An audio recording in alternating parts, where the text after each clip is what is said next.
मालिक गद्दिया बाज रहे छठी बल गान है और दो लोग के मलका जिंदगी गाने मालिक ये नानक के ले बेटा नहीं रहा हे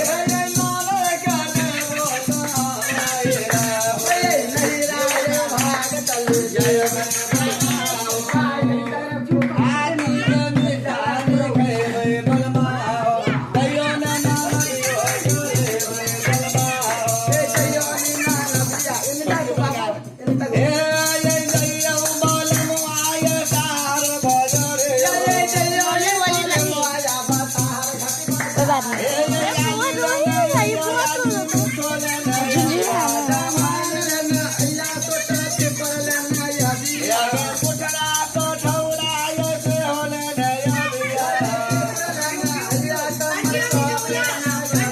बड़की मम्मी को बुला बड़की मम्मी को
बाद में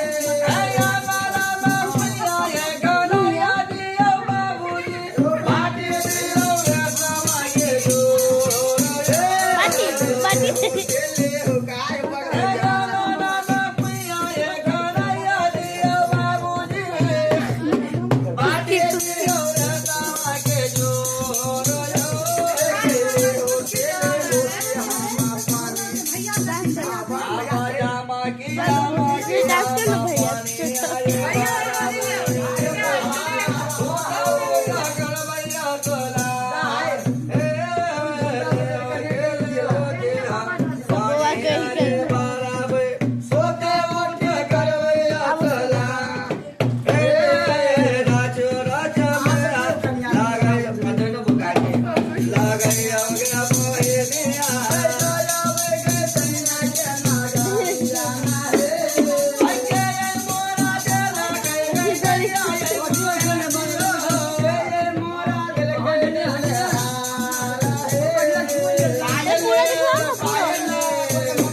दो से डाल दिए और एक से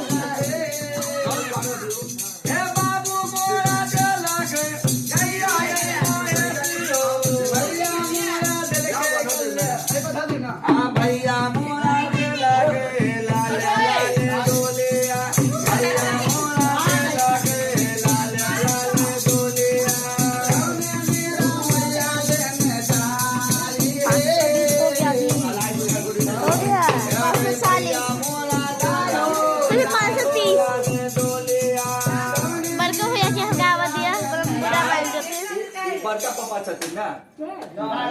देखिए छोटका बड़का भाई ओ पापा छथिन ओ ई बड़ पापा छथिन हां ए किना गाना बाबे गंगा बहि गेले दीदी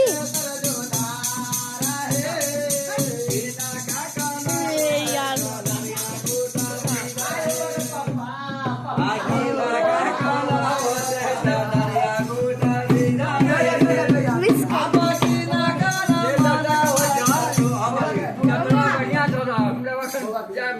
देखिए भाग दाई बाबू में कल के मालिक वो आप पारा में चिल्लाने बस आता है